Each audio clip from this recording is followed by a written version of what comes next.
दुर्गा सप्तशती का छठा और 7वां अध्याय सुनेंगे तो अध्याय को पूरा सुनिएगा। छठे अध्याय में धूम्रलोचन के वध का वर्णन मिलता है।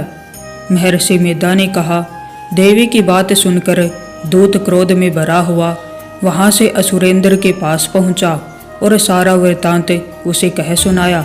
दूत की बात सुन असुरेंद्र के क्रोध का पारावर न रहा और उसने अपने सेनापति धूम्रलोचन से कहा, धूम्रलोचन, तुम अपनी सेना सहित शीघ्र वहां जाओ और उस दुष्टा के केसों को पकड़कर उसे घसीटते हुए यहाँ ले आओ। यदि उसकी रक्षा के लिए कोई दूसरा खड़ा हो, चाहे वह देवता, यक्ष अथवा गंधर्व ही क्यों न हो, उसको तुम अवश्य मार डालना।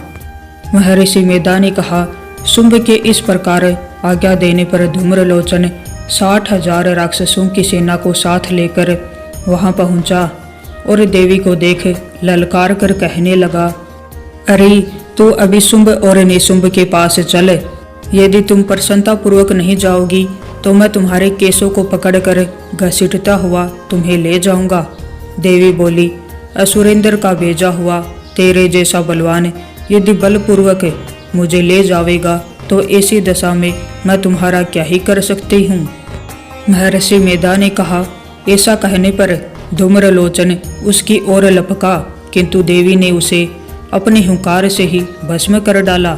यह देखकर असुर सेना क्रुद्ध होकर देवी की ओर बढ़ी, परंतु अंबिका ने उन पर तीखे बाणों, शक्तियों तथा फरसों की वर्षा आरंभ कर दी। इतने में देवी का वाहन भी अपने गिरवा के बालों को झटकता हुआ और बड़ा भारी शब्द करता हुआ असुर सेना में कूद पड़ा। उसने कई असुर अपने पंजों से, कई अपने जबड़ों से और कई को धरती पर पटक कर अपनी दाढ़ों से घायल करके मार डाला। उसने कई असुरों के अपने नख से पेट फाड़ डाले और कई असुरों का तो केवल थप्पड़ मारकर सिर धड़ से अलग कर दिया। कई असुरों की भुजाएं और सिर तोड़ डाले और गर्दन के बालों को हिलाते हुए उसने कई असुरों को पकड़कर उनके पेट फाड़कर उनका रक्त पी डाला। इस प्रकार देवी के उस महाबलवान सिंह ने क्षण भर में असुर सेना को समाप्त कर दिया। शुंभ ने जब यह सुना कि देवी ने धूम्रलोचन असुर को मार डाला है और उसके सिंह ने सारी सेना का संहार कर डाला है, तब उसको बड़ा क्रोध आया। क्रोध के कारण उसके ओठ फड़कने लगे और उसने चंड तथा मुंड नामक महाअसुरों को आज्ञा दी, हे चंड मुंड, तुम अपने साथ एक बड़ी सेना लेकर वहां जाओ और उस देवी के बाल पकड़कर उसे बांधकर तुरंत यहाँ ले आओ।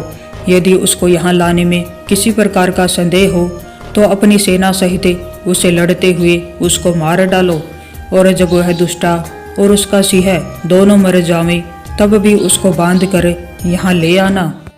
अब 7वां अध्याय प्रारंभ होता है। 7वें अध्याय में चंड और मुंड के वध का वर्णन मिलता है।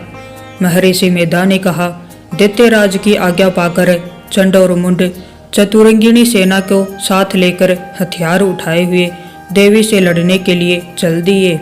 हिमालय पर्वत पर पहुंचकर उन्होंने मुस्कुराती हुई देवी जो सिंह पर बैठी हुई थी उसको देखा। जब असुर उनको पकड़ने के लिए तलवारें लेकर उनकी ओर बढ़े तब अंबिका को उन पर बड़ा क्रोध आया और मारे क्रोध के उनका मुख काला पड़ गया, उनके भरकुटियां चढ़ गई और उनके ललाट में से अत्यंत भयंकर तथा अत्यंत विस्तृत मुख वाली लाल आंखों वाली काली प्रकट हुई, जो कि अपने हाथों में तलवार और पास लिए हुए थी। वह विचित्र खड्ग धारण किए हुए थी तथा चीते के चर्म की साड़ी एवं नरमुंडों की माला पहने रखी थी। उसका मांस सूखा हुआ था और शरीर केवल हड्डियों का ढांचा था, और जो भयंकर शब्द से दिशाओं को पूर्ण कर रही थी वह असुर सेना पर टूट पड़ी और दैत्यों का भक्षण करने लगी।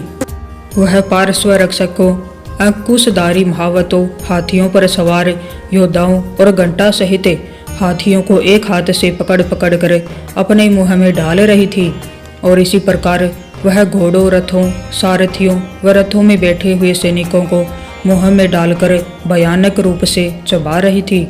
किसी के केस पकड़कर, किसी को पैरों से दबाकर और किसी दैत्य को छाती से मसल कर मार रही थी। वह दैत्य के छोड़े हुए बड़े बड़े अस्त्र शस्त्रों को मुंह में पकड़कर और क्रोध में भरकर उनको दांतों में पीस रही थी। उसने कई बड़े बड़े असुर भक्षण कर डाले, कितनों को रौंद डाला और कितनी उसकी मार के मारे भाग गए। कितनों को उसने तलवार से मार डाला, कितनों को अपने दांतों से समाप्त कर दिया। और इस प्रकार से देवी ने क्षण भर में संपूर्ण दैत्य सेना को नष्ट कर दिया। यह देख महापराक्रमी चंड काली देवी की ओर लपका और मुंड ने भी देवी पर अपने भयानक बाणों की वर्षा आरंभ कर दी और अपने हजारों चक्र उस पर छोड़े।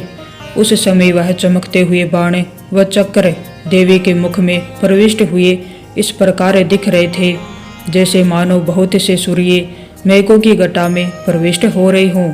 इसके पश्चात भयंकर शब्द के साथ काली ने अत्यंत जोश में भरकर विकट अट्टहास किया। उसका भयंकर मुख देखा नहीं जाता था।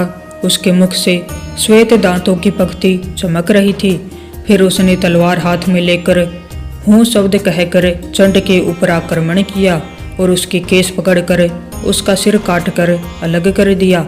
चंड को मरा हुआ देखकर मुंड देवी की ओर लपका, परंतु देवी ने क्रोध में भरे उसे भी अपनी तलवार से यमलोक पहुंचा दिया। चंड और मुंड को मरा हुआ देखकर उसकी बाकी बची हुई सेना वहां से भाग गई। इसके पश्चात काली चंड और मुंड के कटे हुए सिरों को लेकर चंडिका के पास गई और प्रचंड अट्टहास के साथ कहने लगी, हे देवी, चंड और मुंड दो महादैत्यों को मारकर तुम्हें भेंट कर दिया है। अब शुंभ और निशुंभ का तुमको स्वयं वध करना है। महर्षि मेधा ने कहा, वहां लाए हुए चंड और मुंड के सिरों को देखकर कल्याणकारी चंडी ने काली से मधुर वाणी में कहा, हे देवी, तुम चूंकि चंड और मुंड को मेरे पास लेकर आई हो, अतः संसार में चामुंडा के नाम से तुम्हारी ख्याति होगी। तो ये था दुर्गा सप्तशती का 6वां और 7वां अध्याय। अगर आपको यह अध्याय अच्छे लगे हों तो वीडियो को लाइक कीजिएगा और सारे अध्याय